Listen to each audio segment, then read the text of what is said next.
Okay, first type था वो congenital capsular. उसमें दो टाइप थे, एंटीरियर कैप्सुलर और पोस्टीरियर कैप्सुलर। ये सपोज हमारी लेंस है, ये एंटीरियर सरफेस और ये पोस्टीरियर सरफेस। तो एंटीरियर कैप्सूल में ओपेसिटी होगी वो एंटीरियर कैप्सुलर, और पोस्टीरियर कैप्सूल में ओपेसिटी होगी वो पोस्टीरियर कैप्सुलर। ये था फर्स्ट टाइप। अब सेकंड है पोलर कैटरेक्ट। पोलर में भी एंटीरियर पोलर और पोस्टीरियर पोलर। एंटीरियर पोलर में ओपेसिटी कहाँ होगी? Central part of the anterior capsule के central part of the anterior capsule, वहाँ पे ओपेसिटी होगी। And it will involve superficial most cortex. Okay, थोड़ा सा पार्ट कॉर्टेक्स का भी इन्वॉल्व होगा। अब ये होता किसकी वजह से? दो फैक्टर है। एक तो है delayed development of anterior chamber, दूसरा है कॉर्नियल परफोरेशन। अब जब delayed development of anterior chamber की वजह से होगा then it will be congenital cataract, लेकिन अगर कॉर्नियल परफोरेशन की वजह से होगा then it will be infantile या डेवलपमेंटल कैटरेक्ट। अब एंटीरियर पोलर के भी तीन टाइप है, मॉर्फोलॉजिकल टाइप। एक है thickened white plaque, thickened white plaque, दूसरा है एंटीरियर पिरामिडल, और थर्ड है रीडुप्लीकेटेड या फिर डबल कैटरेक्ट।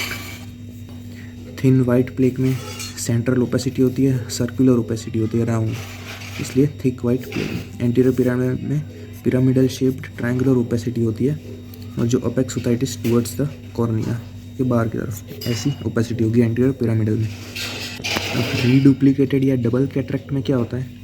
सबसे पहले यहाँ पे एंटीरियर कैप्सूल के सेंट्रल पार्ट में ओपेसिटी डेवलप हुई, फिर उसके बाद क्या होता है, जो नीचे लेंस फाइबर होता है एंटीरियर पोल के पीछे लेंस फाइबर होता है, वहाँ पे भी ओपेसिटी डेवलप हो जाती है, और उन दोनों के बीच में thin layer of transparent lens fibre present होता है। तो इसकी वजह से कैसा अपीयरेंस होता है? जैसे डबल कैटरेक्ट फॉर्म हुई हो या फिर डुप्लीकेशन ऑफ द कैटरेक्ट हुआ हो, इसलिए इसका नाम है रीडुप्लीकेटेड कैटरेक्ट या फिर डबल कैटरेक्ट। ये थी तीन types of anterior polar cataract, thick white plaque, anterior pyramidal और रीडुप्लीकेटेड या फिर डबल कैटरेक्ट। डबल कैटरेक्ट में सबसे पहले एंटीरियर पोल में ओपेसिटी डेवलप होगी, फिर उसके बाद अंडरलाइंग सुपरफिशियल लेंस फाइबर में ओपेसिटी होगी, उन दोनों के बीच में thin transparent lens fibre present होंगे जो दोनों को सेपरेट करेंगे, और अपीयरेंस होगा वो होगा डबल कैटरेक्ट या फिर रीडुप्लीकेटेड कैटरेक्ट। फिर सेकंड है वो है पोस्टीरियर पोलर कैटरेक्ट। अब it is more common than anterior polar cataract, इसलिए ये भी मोस्ट IMP है। पोस्टीरियर पोलर कहाँ पे होगा? ऑब्वियसली पोस्टीरियर पोल में होगा, ये हो गया पहला पॉइंट। फिर इसकी इटियोलॉजी कौन सी होगी, कौन से कॉजेज़ की वजह से होगा? तो एक जीन म्यूटेशन है, वो जीन कौन सा है? PITX3 gene mutation. Okay, PITX3 gene mutation की वजह से होगा। दूसरा है persistent hyaloid artery remnants. Hyaloid artery remnants जिसका नाम क्या था? Mittendorf dot. जो हाइलॉइड आर्टरी थी उसके रेमनेंट्स अगर रह जाते हो उसको क्या बोलते थे? मिटेनडॉर्फ डॉट, उसकी वजह से होगा। और थर्ड वो है पोस्टीरियर लेंटिकोनस, लेंस पीछे से कोन शेप्ड हो जाएगा, पोस्टीरियर लेंटिकोनस। और लास्ट है परसिस्टेंट हाइपरप्लास्टिक प्राइमरी विट्रियस। ये चार कॉजेज होंगे, एक gene mutation PITX3 gene mutation, दूसरा है मिटेनडॉर्फ डॉट, थर्ड है पोस्टीरियर लेंटिकोनस, और लास्ट है PHPV persistent hyperplastic primary vitreous. ये था पोस्टीरियर। और इसका जो अपीयरेंस होगा पोस्टीरियर पोलर कैटरेक्ट का वो कैसा होगा? सबसे पहले तो ये भी, इसके भी टाइप्स है, ये दो फॉर्म में हो सकता है। एक होता है स्टेशनरी फॉर्म और दूसरा होता है प्रोग्रेसिव फॉर्म। प्रोग्रेसिव फॉर्म में इसका अपीयरेंस कैसा होता है? Onion whorl appearance, onion whorl appearance.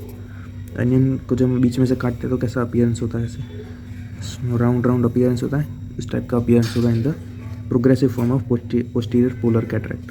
ये हो गया पूरा पोलर कैटरेक्ट। याद रखना एंटीरियर पोलर और पोस्टीरियर पोलर। एंटीरियर पोलर में भी opacity at the central part of anterior capsule, दो रीजन्स की वजह से, delayed development of anterior chamber या फिर कॉर्नियल परफोरेशन।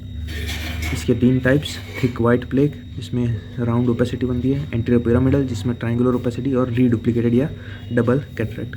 पोस्टीरियर पोलर चार चीज़ों की वजह से total, PITX3 gene mutation, Mittendorf dot, posterior lenticonus और PHPV। इसके भी दो टाइप, स्टेशनरी और प्रोग्रेसिव। प्रोग्रेसिव का अपीयरेंस कैसा? Onion whorl appearance. अब थर्ड क्लासिफिकेशन, थर्ड था वो congenital nuclear cataract, polar cataract के बाद कंजेनाइटल न्यूक्लियर। उसमें सबसे पहली सब टाइप थी कैटरेक्टा सेंट्रालिस पल्वेरुलेंटा। अभी पल्वेरुलेंटा का मतलब होता है पाउडरी अपीयरेंस। इससे ये पता चल गया कि ये जो कैटरेक्ट में अपीयरेंस कैसा होगा, पाउडरी अपीयरेंस होगा। भी कंजेनाइटल न्यूक्लियर कैटरेक्ट है, इसका मतलब न्यूक्लियस इन्वॉल्व होगा। और इस टाइप के कैटरेक्ट में, कैटरेक्टा सेंट्रालिस पल्वेरुलेंटा में कौन सा न्यूक्लियस इन्वॉल्व होगा, एम्ब्रियोनिक न्यूक्लियस, सबसे अंदर वाला एम्ब्रियोनिक न्यूक्लियस इन्वॉल्व होगा।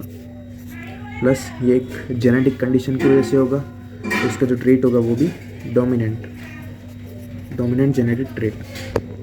ये बायलैटरली प्रेजेंट होगा, ठीक है, दोनों आई में प्रेजेंट होगा। इसके बाद इसकी ओपेसिटी तो देख, ये सपोज हमारा न्यूक्लियस है तो सेंट्रल पार्ट में पाउडरी अपीयरेंस होगा, which is known as cataracta centralis pulverulenta. Cataract centre में powdery appearance, okay, in the embryonic nucleus. इससे विजन लॉस नहीं होगा क्योंकि पाउडरी अपीयरेंस है, इसकी वजह से। फिर सेकेंड टाइप है वो है लेमेलर या जोनुलर कैटरेक्ट। लेमेलर और जोनुलर एरिया कहाँ पे होता है वो देख। तो यहाँ पे ये देख सकते हो, ये वाला लेमेलर जोन है around the nucleus in the deep part of cortex. ये जोन जिसको बोलते हैं लेमेलर जोन। यहाँ पे अगर ओपेसिटी हुई इट इज नोन एज लेमेलर या फिर जोनुलर कैटरेक्ट। अब ये जो है एक डेवलपमेंटल टाइप ऑफ कैटरेक्ट है, it is a developmental cataract and it is most common congenital cataract associated with visual impairment. Visual impairment क्योंकि इसमें विजुअल लॉस होता है वो सीवियर होता है। Most common congenital cataract associated with visual impairment वो है लेमेलर या फिर जोनुलर कैटरेक्ट। फिर दूसरी इसकी इटियोलॉजी। कोई भी कैटरेक्ट देखेंगे सबसे पहले उसमें क्या देखेंगे, वो कौन से पार्ट में हो रहा है। दूसरी अगर इटियोलॉजी है तो वो देखेंगे, साथ में उसका अपीयरेंस कैसा होता है और उसका विजुअल लॉस होता है कि नहीं वो देखेंगे। ये 4 पॉइंट में हम देखेंगे। तो एक तो हो गया कौन से पार्ट में होता है वो हो गया, इसकी इटियोलॉजी अभी देखेंगे, विजुअल लॉस सीवियर होता है, इसका अपीयरेंस भी बाद में देखेंगे। तो इटियोलॉजी में एक तो जेनेटिक कॉज हो सकता है, जेनेटिक कॉज में it is autosomal dominant trait. दूसरा न्यूट्रिशनल कॉज कह सकते हैं या फिर मेटाबॉलिक कॉज। इसमें क्या आता है, vitamin D deficiency, vitamin D deficiency के बाद हाइपोकैल्सीमिया, फिर मैटरनल रूबेला इन्फेक्शन। जो प्रेगनेंसी के वक्त मदर में अगर रूबेला इन्फेक्शन होगा तो मैटरनल रूबेला इन्फेक्शन। ये होगी उसकी इटियोलॉजी, जेनेटिक कॉज और दूसरा अदर कॉज न्यूट्रिशनल या मेटाबॉलिक। उसमें जेनेटिक में ऑटोसोमल डोमिनेंट ट्रेट, दूसरे कॉज में विटामिन डी डेफिशिएंसी, हाइपोकैल्सीमिया और मैटरनल रूबेला इन्फेक्शन। ये कौन सा न्यूक्लियस इन्वॉल्व होता है इसमें, वो है fetal nucleus. Fetal nucleus is involve. अब इसका अपीयरेंस देखते हैं, अपीयरेंस कैसा होगा। सबसे पहले तो एक वाइट मेन सेंट्रल मास प्रेजेंट होगा इन द सेंटर, साइड साथ में रेडियल स्पोक्स प्रेजेंट होंगे, small linear opacities, okay, small linear opacities which will appear like spokes of the bicycle, small linear opacities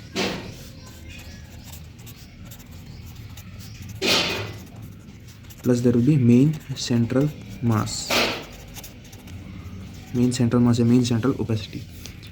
अब स्पोक्स ऑफ बाइसाइकिल, इसकी वजह से इसको कहते हैं राइडर्स कैटरेक्ट।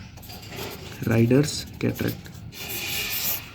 कैटरेक्ट कौन सा है, लेमेलर या zonular cataract, because of linear opacities surrounding the central opacities. इसकी वजह से जो विजुअल लॉस होगा वो भी सीवियर होगा, विजुअल लॉस प्रेजेंट। ये हो गया लेमेलर या zonular cataract. This is the image of lamellar cataract. देख सकते हो वाइट सेंट्रल मास, साथ में स्मॉल लीनियर ओपेसिटीज जो बाइसाइकिल के स्पोक्स जैसा अपीयरेंस दे रहे हैं। ये इसका नाम है राइडर्स कैटरेक्ट। ये clinical image, white central opacity plus small linear opacities, riders cataract. उसके बाद थर्ड टाइप होगा सूचरल या फिर एक्सियल कैटरेक्ट। ये इतना इंपॉर्टेंट नहीं है, सिर्फ इसके नाम सब टाइप्स है वो याद रहे तो भी बहुत है। ये सूचरल एक्सियल कैटरेक्ट, इसमें क्या पंक्टेट ओपेसिटी, मतलब small dot like opacities present होती है। विजुअल लॉस एब्सेंट होता है बिकॉज ऑफ स्मॉल ओपेसिटी होती है, इसकी वजह से विजुअल लॉस इज एब्सेंट। ये भी एक स्टैटिक ओपेसिटी है प्रेजेंट बायलैटरली। इसका सब टाइप्स फ्लोरीफॉर्म, जिसमें फ्लावर शेप्ड ओपेसिटी, कोरेलिफॉर्म, इसमें कोरल एक प्लांट आता है उसके शेप की ओपेसिटी, स्पीयर शेप, एक एंटीरियर एक्सियल एम्ब्रियोनिक कैटरेक्ट और दूसरा डेंड्राइटिक सूचर कैटरेक्ट। ये एक इमेज है of anterior axial embryonic sutural cataract, जहाँ पे जो वाई शेप्ड सूचर होता है उसके शेप की वहाँ पे ओपेसिटी डेवलप हो जाती है, इसलिए इसको बोलते हैं anterior axial embryonic sutural cataract. Last nuclear cataract में है वो है total nuclear cataract. Total nuclear cataract में कौन से न्यूक्लियस होंगे? एम्ब्रियोनिक प्लस फीटल और शायद इन्फेंटाइल न्यूक्लियस, ये न्यूक्लियस इन्वॉल्व होगी। टोटल न्यूक्लियर में ओपेसिटी कैसी होगी? Dense white chalky opacity, dense white chalky opacity. इसका मतलब जो विजुअल लॉस होगा वो सीवियर होगा, plus it will be bilaterally present. ये था टोटल न्यूक्लियर कैटरेक्ट। अब लास्ट टाइप है वो है जनरलाइज्ड कैटरेक्ट। उसमें सबसे पहले सब टाइप है वो कोरोनरी कैटरेक्ट। कोरोनरी कैटरेक्ट इसका मतलब क्या होता है? Small small opacities, dot dot likes. Coronary cataract it is a developmental cataract which occurs at puberty. अब ये सपोज हम आगे से देख रहे हैं, ये हमारी लेंस है, तो ये स्मॉल ओपेसिटीज कहाँ पे? पेरिफेरी में डेवलप होगी, ओके, इन द पेरिफेरी। जाहिर है कि विजुअल लॉस एब्सेंट होगा, विजुअल लॉस नहीं होगा। लेकिन अगर ये ओपेसिटीज एक्सटेंड की या ग्रो की towards the inner side, then visual loss present होगा। लेकिन नॉर्मली विजुअल लॉस एब्सेंट होता है कि यहाँ पे small opacities present in the periphery of the lens. ये ओपेसिटी का नाम दिया corona of club shaped opacities, okay, corona of club shaped opacities.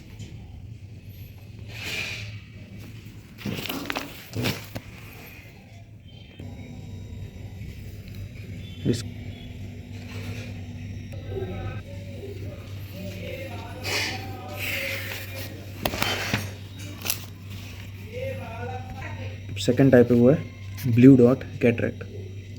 Blue dot cataract में इंपॉर्टेंट पॉइंट ये है कि it is the most common congenital cataract without visual loss. तो without visual loss.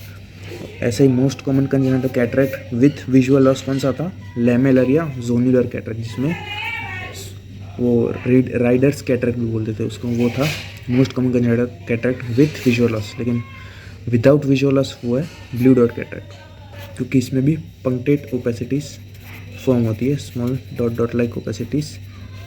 They are rounded blue dot opacities, okay, rounded blue dot opacities in the peripheral part of adolescence nucleus. तो peripheral part of adolescence nucleus and cortex, जॉट periphery में ही होती है ये भी blue dot cataract में। इसमें भी विजुअल लॉस एब्सेंट था। Blue dot cataract most common congenital cataract without visual loss, punctate opacities in the peripheral part of adolescence nucleus and cortex. Punctate opacities are in the form of rounded blue dots. इसकी वजह से नाम दिया है blue dot cataract. Visual loss is absent. Last थी total congenital cataract, जिसमें full nuclear cataract develop होता है। इसका अपीयरेंस होता है pearly white opacities, pearly white opacity, ये टोटल कंजेनिटल कैटरेक्ट। इसकी लास्ट सब प्राप्ति होती कंजेनिटल मेम्ब्रेनस कैटरेक्ट। भी होता किसकी वजह से है? टोटल या फिर partial absorption of congenital cataract के पहले कोई कैटरेक्ट डेवलप हुआ होगा, उसका पार्शियल या फिर टोटल एब्जॉर्प्शन हो गया हो, it will leave behind a thin membranes cataract, leave behind thin membranes cataract, इसलिए इसका नाम दिया है कंजेनिटल मेम्ब्रेनस कैटरेक्ट। याद रखना, इट ऑकर्स आफ्टर टोटल या partial absorption of the congenital cataract leaving behind the thin membranes opacity. और ये सिंड्रोम के साथ एसोसिएटेड है, उस सिंड्रोम का नाम है Hallermann Streiff Francois syndrome, okay, Hallermann Streiff Francois syndrome. ये था कंजेनिटल मेम्ब्रेनस कैटरेक्ट। इसके बाद एक लास्ट कैटरेक्ट है वो है रूबेला कैटरेक्ट। अब रूबेला कैटरेक्ट ऑब्वियसली होता है किसकी वजह से? अगर मैटरनल रूबेला इन्फेक्शन प्रेजेंट होगा तो ड्यूरिंग प्रेगनेंसी, कौन से टाइम में? फर्स्ट ट्राइमेस्टर, सेकेंड या third month, okay, occurs due to maternal rubella infection during first trimester.